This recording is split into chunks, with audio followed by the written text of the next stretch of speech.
साथियों, आज 6 मई है और 6 मई छत्रपति साहू महाराज का स्मृति दिन है। इसलिए छत्रपति साहू महाराज के बारे में कुछ बातें आप लोगों के साथ शेयर करने के लिए मैं हाजिर हुआ हूं। साथियों, देश में लगातार ब्राह्मणवादी ताकतों द्वारा यह कोशिश की जाती रही है कि जो पिछड़े वर्ग के महापुरुष हैं, उन पिछड़े वर्ग के महापुरुषों को लगातार सिलेबस से गायब किया गया, उनके बारे में चर्चा नहीं होने दिया गया, उनके बारे में लोगों को जानकारी नहीं होने दिया गया, क्योंकि ब्राह्मणवादियों को लगातार इस बात का डर लगता है, इस बात का भय सताता है कि अगर पिछड़े वर्ग के लोगों को उनके पुरखों की, उनके बुजुर्गों की, उनके महापुरुषों की वास्तविक लड़ाई का एहसास हो गया, वास्तविक लड़ाई की जानकारी हो गई, तो उनका इस्तेमाल ब्राह्मणवादियों द्वारा नहीं किया जा सकता है। इसलिए ब्राह्मणवादी वर्ग लगातार इस बात की कोशिश करता रहता है कि पिछड़े वर्ग को उनके महापुरुषों के बारे में सही जानकारी ना दिया जाए। देश में जब भी आरक्षण की बात होती है, आरक्षण लागू करने की बात होती है, तो उसमें सबसे पहला नाम छत्रपति साहू महाराज जी का उभर करके सामने आता है। इस देश में SC, ST, OBC के हक अधिकार की लड़ाई लड़ने का काम आधुनिक भारत में 1848 में ज्योतिबा फुले ने छत्रपति शिवाजी महाराज से प्रेरणा लेकर के शुरू करने का काम किया। राष्ट्रपिता ज्योतिबा फुले का यह मानना था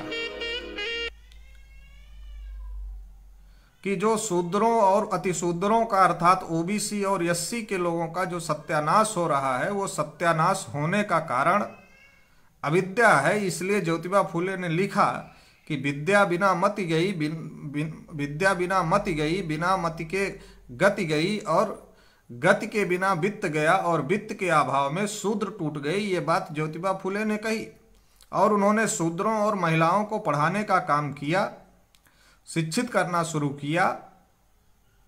ज्योतिबा फुले से ही प्रेरणा लेकर के छत्रपति साहू महाराज ने भी, जब छत्रपति साहू महाराज राजा बने, तो छत्रपति साहू महाराज ने अपने इस काम को आगे बढ़ाया। छत्रपति साहू महाराज छत्रपति शिवाजी महाराज के वंशज थे और छत्रपति शिवाजी महाराज के उत्तराधिकारी थे, और उन्होंने इस काम को अपने हाथ में लिया और इस काम को उन्होंने आगे बढ़ाया। अगर आज छत्रपति साहू महाराज के कार्यों की प्रासंगिकता, छत्रपति साहू महाराज के विचारों की प्रासंगिकता अगर देखा जाए, तो हर क्षेत्र में छत्रपति साहू महाराज के विचार आज भी प्रासंगिक हैं। इस बात को भी हम लोगों को समझने की जरूरत है। छत्रपति साहू महाराज ने अपने राज्य में सबसे पहले निःशुल्क शिक्षा और अनिवार्य शिक्षा लागू किया। इससे पता चलता है छत्रपति साहू महाराज शिक्षा के महत्व को कितना ज्यादा समझते थे। बाबा साहब अम्बेडकर को जब संविधान लिखने का मौका मिला, तो संविधान में बाबा साहब अम्बेडकर ने निःशुल्क शिक्षा की बात लिखी, लेकिन ब्राह्मणवादी सरकारें निःशुल्क शिक्षा को तब तक लागू नहीं किया जब तक कि उन्होंने अपने लिए अलग स्कूल की व्यवस्था नहीं कर ली, क्योंकि जो ब्राह्मणवादी लोग भारत के शासक वर्ग हैं, उनको लगातार इस बात का डर रहता है कि अगर SC, ST, OBC के लोग अगर ये पढ़ लिख लिए, इनको शिक्षा हासिल हो गई, तो फिर तो ये जागृत हो जाएंगे, पढ़ लिख लेंगे, तो इनकी संख्या ज़्यादा है, तो ये हमें इस देश पर राज नहीं करने देंगे, बल्कि ये खुद अपना राज स्थापित करेंगे। ये भय, ये डर हमेशा ब्राह्मणवादियों को सता रहा है, और इसकी वजह से वो हमारे लिए एजुकेशन की, पहले भी ब्राह्मणों ने ही हमारे एजुकेशन को, हमारी शिक्षा से हमको वंचित करने का काम किया था।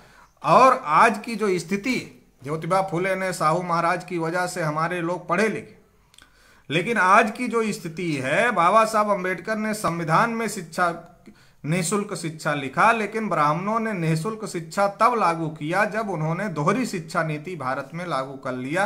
अब आज की तारीख में एक तरफ कॉन्वेंट स्कूल हैं, नर्सरी स्कूल हैं, इंग्लिश मीडियम के स्कूल हैं, प्राइवेट निजी क्षेत्रों के स्कूल हैं, और दूसरी तरफ गवर्नमेंट के स्कूल हैं। गवर्नमेंट के स्कूलों में पढ़ाई के नाम पर केवल खिचड़ी खाने की व्यवस्था है। बच्चा आता है, खिचड़ी खाता है और खिचड़ी खा करके घर चला जाता है, और उसको अगले क्लास में प्रवेश दे दिया जाता है। और इसलिए जो गवर्नमेंट के स्कूल हैं, प्राइमरी स्कूल हैं, उसमें खाना फ्री मिलता है, उसमें ड्रेस फ्री मिलता है, उसमें किताब भी फ्री मिलती है, लेकिन उसमें जिस शिक्षा के लिए जाते हैं वो शिक्षा नहीं मिलती है, बाकी सब कुछ फ्री मिलता है। और इसलिए उसमें 99% SC ST OBC के बच्चे ही पढ़ते हैं। मतलब ब्राह्मणों ने उस साजिश, ब्राह्मणों ने पहले हमको शिक्षा से वंचित करने की कोशिश की थी। ज्योतिबा फूले, छत्रपति साहू महाराज, बाबा साहब अम्बेडकर ने संघर्ष करके हमें शिक्षा का अधिकार दिया। लेकिन आज की जो प्राइमरी एजुकेशन का जो सिस्टम है, वो सिस्टम फिर से हमारे लोगों को शिक्षा के नाम पर ही शिक्षा से वंचित करने का कार्यक्रम लगातार चल रहा है। Higher education, professional education, technical education भी इतना महंगा कर दिया गया है कि हमारे लोगों को पढ़ने लिखने के लिए, हमारे लोगों को पढ़ने के लिए पर्याप्त धन की व्यवस्था नहीं है, पर्याप्त पैसा नहीं है, और इसकी वजह से हमारे लोग वंचित हो रहे हैं। तो आज भी छत्रपति साहू महाराज के विचारों को लागू करने की आवश्यकता है। और छत्रपति साहू महाराज ने जिस प्रकार से शिक्षा की गुणवत्ता, शिक्षा का निःशुल्क शिक्षा और अनिवार्य शिक्षा और छात्रों के लिए छात्रावास बनाने की जो व्यवस्था अपने समय में उस समय की थी, आज भी उसकी प्रासंगिकता है। और उसके बारे में हम लोगों को उसके लिए हम लोगों को लड़ाई लड़ने की जरूरत है कि एक समान शिक्षा होनी चाहिए, एक समान, जहां भी 500 से 1000 की आबादी थी, छत्रपति साहू महाराज ने वहां स्कूल खोलने का काम किया और एक तरीके की शिक्षा प्रणाली लगाने का काम किया।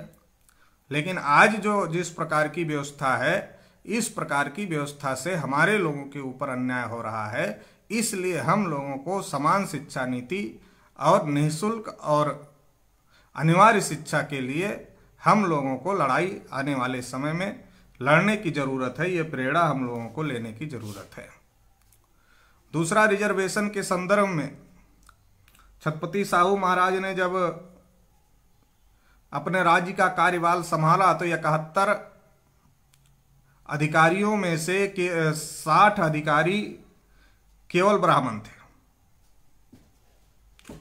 और जो क्लर्क थे वो 500 में से 490 ब्राह्मण थे। इसका मतलब साहू जी महाराज के प्रशासन पर पूरी तरीके से ब्राह्मणों का नियंत्रण था जब साहू महाराज राजा थे, जब साहू महाराज ने अपना कार्यभार संभाला। लेकिन जब साहू महाराज ने अपना कार्यभार संभाला तो उन्होंने सभी लोगों का प्रतिनिधित्व प्रशासन में होना चाहिए, इसके लिए 50% आरक्षण लागू करने का काम किया और उन्होंने पिछड़े वर्गों के लिए 50% आरक्षण लागू करने की व्यवस्था किया और पर्याप्त प्रतिनिधित्व पिछड़े वर्ग के लोगों को देने का काम छत्रपति साहू महाराज ने किया। इतना ही नहीं, उन्होंने कोल्हापुर नगर पालिका में अनुसूचित जाति के लोगों के लिए सीटें भी रिजर्व करने का काम किया। तो ये सारा काम छत्रपति साहू महाराज ने उस दौरान किया, अपने समय में किया। आज की जो स्थिति है, आज की स्थिति भी ज़्यादा भयावह है। आज भी विधायिका हो, कार्यपालिका हो, न्यायपालिका हो, मीडिया हो, हर जगह ब्राह्मणों का कब्जा है। 16 जनवरी 2019 को इंडियन एक्सप्रेस में जो रिपोर्ट छपी, उस रिपोर्ट के मुताबिक भारत सरकार के कैबिनेट सचिवालय में 80.25% ब्राह्मण और तत्सम ऊंची जातियों के लोग हैं। नीति आयोग में 73.84% ब्राह्मण और तत्सम ऊंची जातियों के लोग हैं। राष्ट्रपति सचिवालय में 74.62% ब्राह्मण और तत्सम ऊंची जातियों के लोग हैं। उपराष्ट्रपति सचिवालय में 76.92% ब्राह्मण और तत्सम ऊंची जातियों के लोग हैं। रेलवे में 68.82% ब्राह्मण और तत्सम ऊंची जातियों के लोग हैं। अन्य मंत्रालयों में 62.95% ब्राह्मण और तत्सम ऊंची जातियों के लोग हैं। 40 केंद्रीय विश्वविद्यालयों में एक भी प्रोफेसर ओबीसी का नहीं है और 76.14% ब्राह्मण और तत्सम ऊंची जातियों के लोग हैं। प्रोफेसर 95.2% ब्राह्मण और तत्सम ऊंची जातियों के लोग हैं। एसोसिएट प्रोफेसर 90% ब्राह्मण और तत्सम ऊंची जातियों के लोग हैं। असिस्टेंट प्रोफेसर 66.27% ब्राह्मण और तत्सम ऊंची जातियों के लोग हैं। तो ये जो आंकड़ा है, आज की तारीख में भी ब्राह्मणों का ही प्रशासन पर कब्जा है और इसका कारण ये है कि रिजर्वेशन को फॉलो नहीं किया जा रहा है, रिजर्वेशन पर अमल नहीं किया जा रहा है। तो छत्रपति साहू महाराज के स्मृति दिन पर हम लोगों को ये भी प्रेरणा लेने की जरूरत है कि जो ब्राह्मणों का एक छत्र प्रशासन पर कब्जा हुआ है। इस कब्जे को कम करने के लिए हम लोगों को छत्रपति साहू महाराज ने जो उस समय अपने राज्य में आरक्षण लागू किया और बाद में बाबा साहब अम्बेडकर ने भारतीय संविधान में आरक्षण की व्यवस्था किया, मगर आज के ब्राह्मणवादी लोग इसको लागू नहीं कर रहे हैं। तो इसलिए आरक्षण को लागू करने के लिए और जिसकी जितनी संख्या है उसके हिसाब से उनको प्रतिनिधित्व मिलना चाहिए। इस लड़ाई को भी हम लोगों को, जो हम लोग फूले साहू के अनुयायी हैं, अम्बेडकर के अनुयायी हैं, हम लोगों को इस लड़ाई को भी समाज में लेके जाने की जरूरत है। इस लड़ाई को भी तेज करने की जरूरत है। तीसरा मुद्दा यह है कि छत्रपति साहू जी महाराज के राज में भी उस समय छुआछूत चरम पर था, बड़े पैमाने पर था, और इसलिए छत्रपति साहू महाराज ने छुआछूत को खत्म करने के लिए अपने राज्य में आदेश निकाला। छत्रपति साहू महाराज ने अपने राज्य में आदेश निकाल करके सारे कुएं, तालाब, सार्वजनिक स्थल सारे अछूतों के लिए खोल दिए। इतना ही नहीं, उन्होंने रिजर्वेशन तो दिया ही, और रिजर्वेशन के अलावा आदेश निकाला कि जो अनुसूचित जाति के कर्मचारी भर्ती होंगे उनके साथ किसी प्रकार का भेदभाव ना किया जाए, उनके साथ शालीनता से दूसरे लोग पेश आएं, और अगर ऐसा नहीं वो कर सकते तो अपने पद से इस्तीफा दे दें। ये भी आदेश छत्रपति साहू महाराज ने निकालने का काम किया। छत्रपति साहू महाराज ने जब काम्बले नाम के एक व्यक्ति को पानी पीने की वजह से पीट दिया गया तो साहू महाराज ने पिटाई करने वाले व्यक्ति की तो चाबुक से पिटाई की, लेकिन साहू महाराज ने ठान लिया कि इस छुआछूत की व्यवस्था को खत्म करना है, और इसके लिए छत्रपति साहू महाराज ने काम्बले का होटल खुलवाया। काम्बले का चाय का होटल खुलवाया और छत्रपति साहू जी महाराज खुद जाकर के वहां चाय पीते थे और सारे अपने लोगों को वहां चाय पिलाने का काम करते थे। छत्रपति साहू महाराज केवल समानता को मानते नहीं थे, बल्कि वो समानता को प्रतिस्थापित करने के लिए लगातार कोशिश कर रहे थे। आज भी जो देश की स्थिति है, आज भी देश की स्थिति में अनुसूचित जातियों के ऊपर बड़े पैमाने पर अन्याय और अत्याचार हो रहा है, और लगातार उनके ऊपर अन्याय अत्याचार हो रहा है। हालात तो यहाँ तक खराब है कि शेड्यूल कास्ट के आम लोगों के ऊपर तो अन्याय हो ही रहा है। इनको कहीं घोड़ी पर नहीं चढ़ने दिया जाता, कहीं मूंछ रखने की वजह से पीट दिया जाता है, लेकिन राष्ट्रपति, अनुसूचित जाति के व्यक्ति को राष्ट्रपति बनाया गया, मगर राष्ट्रपति को भी मंदिर में नहीं घुसने दिया जा रहा है। इतना ज़्यादा अन्याय आज भी शेड्यूल कास्ट के लोगों के ऊपर में हो रहा है। तो इसलिए ये जो आज भी छत्रपति साहू महाराज जी के जो विचार हैं उनको सख्ती से लागू करने की जरूरत है, सख्ती से अमल करने की जरूरत है। तीसरा मुद्दा है कि महिलाओं के लिए छत्रपति साहू महाराज ने उस समय दासी प्रथा, देवदासी प्रथा थी, मंदिरों में महिलाओं को दान ले लिया जाता था, और ब्राह्मण जो पंडे पुजारी होते थे वो ब्राह्मण पंडे पुजारियों की सेवा करती थी। तो ये जो देवदासी प्रथा थी, देवदासी प्रथा को छत्रपति साहू महाराज ने अपने राज्य में खत्म करने का आदेश दिया। इतना ही नहीं, महिलाओं को संपत्ति में उत्तराधिकार नहीं मिलता था, तो महिलाओं को संपत्ति में भी उत्तराधिकार मिलना चाहिए, संपत्ति में महिला भी उत्तराधिकारी होनी चाहिए। ये भी कानून छत्रपति साहू महाराज ने अपने राज्य में पास किया। विधवा विवाह को मान्यता दिया, अंतरजातीय विवाह को मान्यता दिया। ऐसे बहुत सारे काम महिलाओं के हित में छत्रपति साहू महाराज ने किया। आज भी महिलाओं की स्थिति कोई बहुत ज़्यादा अच्छी नहीं है आज़ादी के 70-72 साल में, और आज भी महिलाओं के ऊपर बड़े पैमाने पर अन्याय और अत्याचार हो रहा है। तो इस बात को भी हम लोगों को छत्रपति साहू महाराज से प्रेरणा लेते हुए महिलाओं के लिए, हम लोगों को महिलाओं के हक अधिकार की लड़ाई भी लड़ने की ज़रूरत है। छत्रपति साहू महाराज के समय में उन्होंने अपने राज्य में भूमिहीनों को भूमि भी वितरित किया, बलूतदारी प्रथा को खत्म करने का काम किया, वतनदारी प्रथा को खत्म करने का काम किया, और उन्होंने जो भूमिहीन थे उनको भूमि वितरित करने का काम किया, भूमि देने का काम किया। आज की जो स्थिति है, आज भी देश में लगभग 94% जमीनें ब्राह्मणवादियों के पास में हैं, SC ST OBC के पास में केवल 6% SC ST OBC माइनॉरिटी के पास में केवल 6% जमीनें हैं। इसलिए देश में जमीनों का बंटवारा भी होना चाहिए। इसके लिए भी हम लोगों को आने वाले समय में लड़ाई लड़ने की, छत्रपति साहू महाराज से प्रेरणा लेकर के आने वाले समय में इसके लिए भी हम लोगों को लड़ाई लड़ने की ज़रूरत है। छत्रपति साहू महाराज के ने बहुत सारे कार्य किए और छत्रपति साहू महाराज के जो कार्य थे वो कार्य बहुत ही वैज्ञानिक तरीके से थे, क्योंकि ज्योतिबा फुले ने जो सत्यशोधक समाज की स्थापना की थी वो सत्यशोधक समाज सत्य का शोध करने के लिए बनाया गया था। तो छत्रपति साहू महाराज ने सत्यशोधक समाज की हर गांव में आपसे खोल दिया और वो आपसे सरकारी पैसे पर चलती थी। तो छत्रपति साहू जी महाराज खुद चाहते थे विज्ञान को बढ़ावा दिया जाए और विज्ञान को बढ़ावा देने के लिए महाराज ने राज्य की संपत्ति घोषित किया, उसे जब्त करने का काम किया।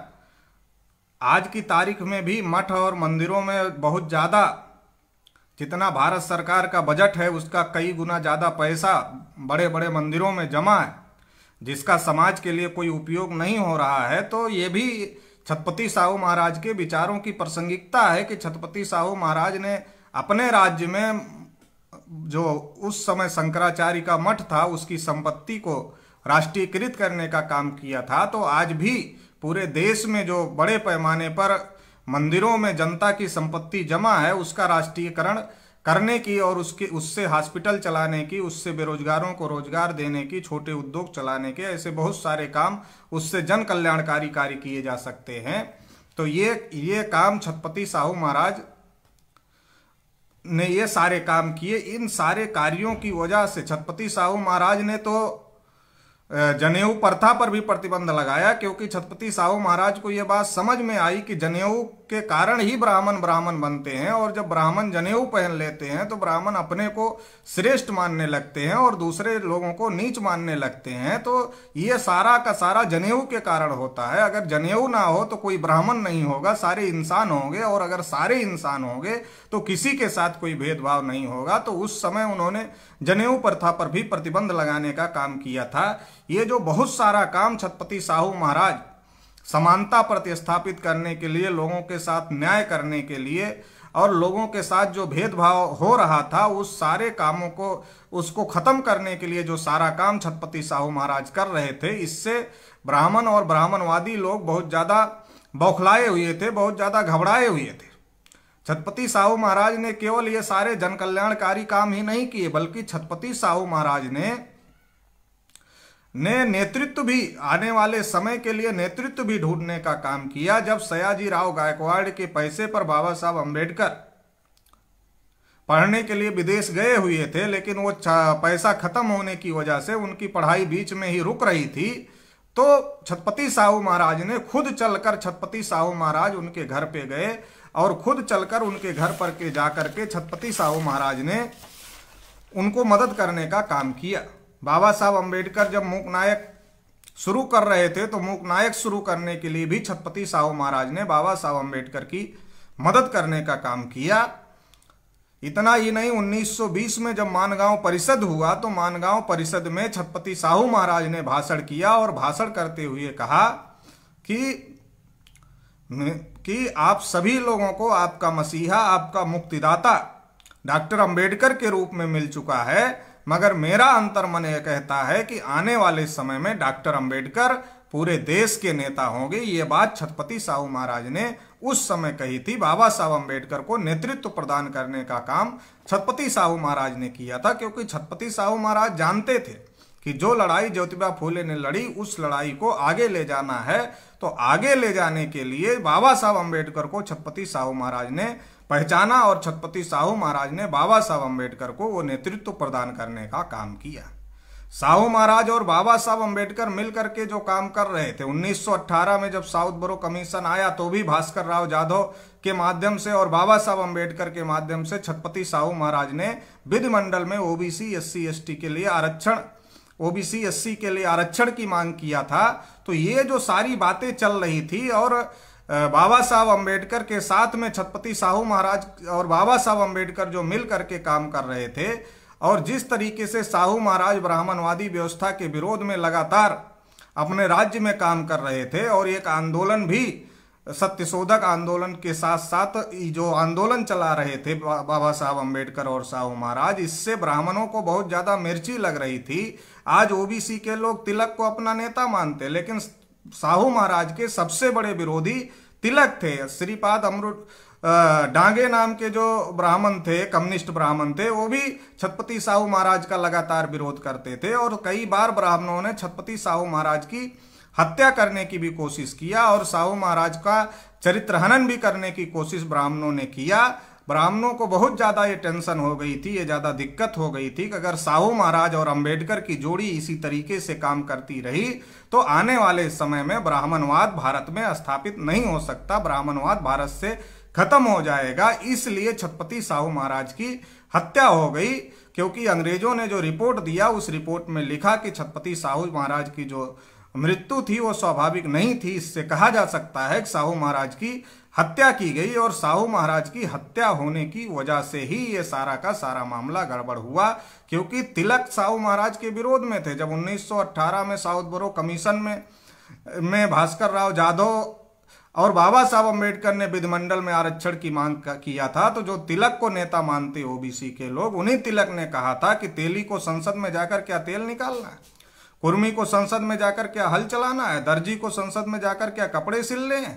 तिलक साहू महाराज के बहुत ज्यादा विरोध में थे और पूरे समाज के विरोध में थे, SC ST OBC के विरोध में थे। वो नहीं चाहते थे कि हमारे लोग संसद में जाएं। तो ये जो सारी स्थिति है, इन सारी स्थितियों को हम लोगों को समझने की जरूरत है। उस समय साहू महाराज और बाबा साहब अम्बेडकर मिलकर पार्टी भी बनाना चाहते थे, क्योंकि साहू महाराज को बार बार जान से मारने की धमकी मिल रही थी। तो साहू महाराज का ये कहना था, आज के हमारे नेताओं को भी इससे प्रेरणा लेनी चाहिए, इससे सबक लेना चाहिए। आज हमारे लोग कुर्सी से चिपक कर बैठ जाते हैं। हमारे लोग कुर्सी का इस्तेमाल समाज के लिए नहीं करते, बल्कि समाज का इस्तेमाल आज हमारे समाज के नेता कुर्सी के लिए कर रहे हैं, जो कि बेहद गलत है। हमें साहू महाराज से सीखना चाहिए, साहू महाराज से प्रेरणा लेना चाहिए कि साहू महाराज को जब जान से मारने की धमकी मिल रही थी, साहू महाराज ने उस समय कहा था कि अगर मुझे जान से मारने की धमकी मिल रही है, अगर मुझे राजा का पद भी छोड़ना पड़ा, राजा की गद्दी भी छोड़नी पड़ी, तो मैं वो गद्दी छोड़ सकता हूं, लेकिन मैं अपने लोगों के हक अधिकार के पीछे नहीं हट सकता, मैं सामाजिक कार्यों से पीछे नहीं हट सकता। ये छत्रपति साहू महाराज का कहना था। आज के हमारे नेता कुर्सी से चिपके हुए हैं, वो हमारे हक अधिकार की लड़ाई लड़ने की बात नहीं कर रहे हैं। तो इन बातों को भी हम लोगों को समझने की जरूरत है। साहू महाराज और बाबा साहब अम्बेडकर मिलकर पार्टी बनाना चाहते थे और लगातार इसके लिए काम कर रहे थे। छत्रपति साहू महाराज ने 15 जनवरी 1919 को अपने एक आदेश में कहा था कि राज्य में किसी भी कार्यालय में या गांव में पिछड़ों एवं अनुसूचित जातियों के साथ में समानता का बर्ताव किया जाए, छुआछूत बर्दाश्त नहीं किया जाएगा। जब तक आदमी और आदमी में समानता स्थापित नहीं होगी, तब तक समाज का चौतरफा विकास नहीं हो सकता। ये बात छत्रपति साहू महाराज कह रहे थे, यही बात बाबा साहब अम्बेडकर का भी था। साहू महाराज और बाबा साहब अम्बेडकर मिल करके इस देश के अंदर पार्टी भी बनाना चाहते थे। और अगर ऐसा हुआ होता, अगर साहू महाराज 10 साल तक और जीवित होते, अगर साहू महाराज की मृत्यु 1922 में हुई, अगर 10 साल साहू महाराज और जिंदा होते, 1932 तक होते, तो 1932 के गोलमेज सम्मेलन में भी छत्रपति साहू महाराज होते। और अगर 1932 के गोलमेज सम्मेलन में छत्रपति साहू महाराज होते, तो 1932 के गोलमेज सम्मेलन में पिछड़े वर्ग के हक अधिकार का मुद्दा भी उठाया जाता। और पिछड़े वर्ग के हक अधिकार का मुद्दा भी अगर 1932 के गोलमेज सम्मेलन में उठता, तो 1992 तक पिछड़े वर्ग के लोगों को इंतजार नहीं करना पड़ता। छत्रपति साहू जी महाराज की हत्या का, मृत्यु का सबसे ज्यादा नुकसान अगर किसी को हुआ तो पिछड़े वर्ग के लोगों को, ओबीसी समाज के लोगों को हुआ। इस बात को भी ओबीसी के लोगों को समझने की जरूरत है। आज ओबीसी के लोग अलग अलग प्रकार की जातियों में बटे हुए हैं। छत्रपति साहू महाराज और बाबा साहब अम्बेडकर मिलकर लड़ाई लड़ रहे थे। आज ओबीसी के लोग कहते हैं कि शेड्यूल कास्ट के साथ नहीं जाएंगे, तो ये जो स्थिति है, इस स्थिति को समझने की जरूरत है। SC ST OBC माइनॉरिटी को एकजुट होने की जरूरत है। ये हमारे पुरखों का मिशन है, ये हमारे पुरखों का आंदोलन है। इसको हम लोगों को समझने की जरूरत है, क्योंकि आज हमारे लोग जातियों में बटे हुए हैं। छत्रपति साहू महाराज का जातियों के बारे में बहुत ही ज्यादा उनका वो जानते थे कि जातियां ब्राह्मणों ने बनाई और हमारे लोगों के विनाश के लिए बनाई। इसीलिए छत्रपति साहू महाराज ने 15 अप्रैल 1920 को नासिक में छात्रावास की नींव रखते हुए कहा था कि जातिवाद का अंत जरूरी है। आज हमारे लोग जाति के नाम पर गर्व कर रहे हैं। साहू महाराज कह रहे हैं कि जातिवाद का अंत जरूरी है, जाति का समर्थन देना अपराध है और हमारे समाज की उन्नति में जाति सबसे बड़ी बाधा है और जाति आधारित संगठनों के निहित स्वार्थ होते हैं। निश्चित रूप से ऐसे संगठनों को अपनी शक्ति का उपयोग जाति खत्म करने के लिए करना चाहिए। ये छत्रपति साहू महाराज कह रहे हैं कि जाति हमारे समाज के विनाश का कारण है, जातिवाद का अंत जरूरी है और जातिवाद का समर्थन देना अपराध है। हमारे समाज की उन्नति की सबसे बड़ी बाधा जाति है और जाति आधारित संगठनों के निहित स्वार्थ होते हैं। इसलिए जातिवादी संगठनों को जाति को खत्म करने के लिए अपनी पूरी शक्ति लगानी चाहिए। ये छत्रपति साहू महाराज का कहना था। आज हम लोग जाति देख करके नेता चुनते, अधिकार मिला ओबीसी के नाम पर मगर नेता चाहिए जाति के नाम पर।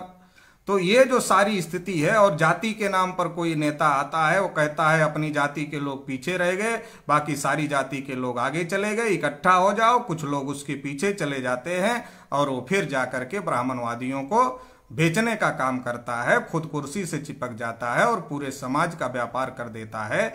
इसलिए जरूरत है आज साहू महाराज से, ज्योतिबा फूले से, बाबा साहब अम्बेडकर से प्रेरणा लेते हुए आज जरूरत है एससी एसटी ओबीसी माइनॉरिटी के लोगों को एकजुट होकर के आंदोलन चलाने की, क्योंकि देश की विधायिका, कार्यपालिका, न्यायपालिका, मीडिया हर जगह ब्राह्मणों ने कब्जा कर लिया है, ब्राह्मणों का वर्चस्व स्थापित हो गया है। इसलिए इस देश में न्याय प्रतिस्थापित करने के लिए, इंसाफ कायम करने के लिए और जिसकी जितनी संख्या है उतना हिस्सा उसको मिले, इस लड़ाई में छत्रपति साहू महाराज के विचारों की बहुत ज्यादा प्रासंगिकता है। छत्रपति साहू महाराज से आदर्श लेकर के, छत्रपति साहू महाराज को आदर्श मान करके हम लोग इस देश में अपने हक अधिकार को हासिल कर सकते हैं। छत्रपति साहू महाराज के परिनिर्वाण दिवस के अवसर पर, छत्रपति साहू महाराज के स्मृति दिवस के अवसर पर हम लोगों को ये संकल्प, ये शपथ लेने की जरूरत है कि जिस व्यवस्था को उखाड़ने का काम छत्रपति साहू महाराज ने किया था, उस व्यवस्था को हम लोग पुनर्जीवित नहीं होने देंगे और जो फूले साहू अंबेडकर के आंदोलन की वजह से जो हक अधिकार हमको भारतीय संविधान में मिले, उसको हम जाने नहीं देंगे। आज मसला है देश के अंदर रिजर्वेशन का, आज मसला है 1901 में साहू महाराज ने जाति आधारित गिनती की थी, आज हमें जाति आधारित गिनती के लिए संघर्ष करना पड़ रहा है। उन्होंने 50% आरक्षण हमें लागू किया था, आज जो आरक्षण हमें मिल रहा है वो आरक्षण भी खत्म करने की कोशिश हो रही है और खत्म हो रही है। आरक्षण के नाम पर विवाद ज्यादा हो रहा है, झगड़े ज्यादा लगाए जा रहे हैं और आरक्षण का इम्प्लीमेंटेशन नहीं हो रहा है। ये सारी जो स्थितियां हैं देश के अंदर, ये समझने की जरूरत है और इन सारी स्थितियों को समझ करके समाज को समझाने की जरूरत है और एससी एसटी ओबीसी माइनॉरिटी को एकजुट होकर के लड़ने की जरूरत है। हमारे पुरखे आपस में ज्योतिबा फूले, छत्रपति साहू महाराज, बाबा साहब अम्बेडकर एक ही पेरियार रामास्वामी नायकर एक ही विचारधारा के लिए लड़ाई लड़ रहे थे। आज हम उन्हीं महापुरुषों का, उन्हीं पूर्वजों का नाम लेकर के अलग अलग लड़ाई लड़ रहे हैं, जाति के ऊपर गर्व कर रहे हैं। तो ये हमारे सत्यानाश का कारण है। इसलिए हमें फूले साहू अंबेडकर पेरियार से प्रेरणा लेते हुए जो आंदोलन उन लोगों ने चलाया और जिसकी वजह से भारतीय संविधान मिला और भारतीय संविधान में हमको बहुत सारे अधिकार मिले, उस संविधान की रक्षा करना है और हम लोगों को अपने हक अधिकार हासिल करने हैं। छत्रपति साहू महाराज को अगर हम इस लड़ाई को लड़ते हैं और इस देश में समानता स्थापित करते हैं तो छत्रपति साहू महाराज को यही सच्ची श्रद्धांजलि होगी। छत्रपति साहू महाराज के स्मृति दिन के मौके पर छत्रपति साहू जी महाराज को नमन करते हुए हम लोग शपथ लेते हैं कि छत्रपति साहू महाराज के विचारों पर चलते हुए छत्रपति साहू महाराज के सपनों का भारत हम लोग जरूर बनाएंगे।